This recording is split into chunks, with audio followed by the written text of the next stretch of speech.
Back with you now, about 15 minutes past the hour here, and breaking overnight, Israel and Iran trading strikes for a fourth straight day as fears of a wider regional war continue to grow this morning. Let's take a live look at the Tel Aviv skyline right now. Calm skies at the moment, but just take a look at the video on your left there. That shows just some of the damage in the latest round of Iranian attacks that left 5 Israelis dead just this morning. Now President Trump says it's possible that the U.S. gets involved with this conflict. NewsNation's Robert Sherman has the latest from Tel Aviv this morning. Robert, our team has been in constant back and forth communications with you. You spent a lot of the morning in a bunker yourself. Are you feeling safe now, and what's it feeling like on the ground at this point? I mean, to be honest with you, Markie, this is a very different environment here on the ground in Israel than we have really experienced over the last 18 to 20 months or so. As we were making the cross from Jordan into Israel, we had to take shelter. And sitting inside of that shelter, there were people who were so genuinely fearful for their life that they may not come out of that shelter alive. That is an environment that we really haven't seen since the direct aftermath of October 7th. The reason we were inside of that shelter, well, what you're looking at on your screen right now, those are Israeli helicopters that were hunting and ultimately shot down an enemy drone that had crossed into Israeli airspace. This was in the Jordan Valley area, which is fairly removed from Iran and from the northern borders that Israel has.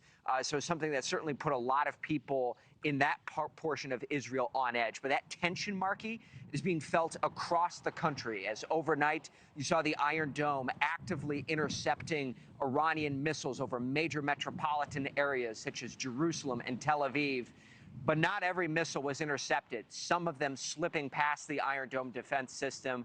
We know for a fact that an oil refinery in Haifa sustained damage, and once again, a residential area in Tel Aviv being hit by one of those Iranian missiles, causing fatalities in the Tel Aviv area itself. We have heard from Israel's defense minister this morning, who is accusing Iran of targeting civilian sites and is vowing that the residents of Tehran will feel the effects soon.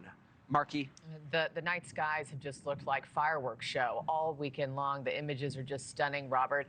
There's also reported damage at the U.S. Embassy branch office right there in Tel Aviv. What more do we know about that this morning? Yeah, this is coming directly from Ambassador Huckabee here on the ground in Israel, in which he said that because of all of those strikes in Tel Aviv that hit near the embassy branch office in Tel Aviv, that there was some damage, some small damage that was sustained there at the embassy branch office. No injuries, so to speak of. But you listen to the guidance that is coming from the U.S. Embassy in Jerusalem, Markie. A shelter-in-place order is still in effect for all embassy personnel. Families are being encouraged to leave Israel outright, which is not easy to do because the Tel Aviv airport is still shuttered and the land crossings are only operating for certain hours of the day here. So it is certainly a more tense environment than when we saw when we've been on the ground here previously. Markie? Well, Robert, thank you so much for your live report this morning. Thank you for watching. Subscribe below and download our NewsNation app right now on your phone, and you will get fact-based, unbiased news for all Americans.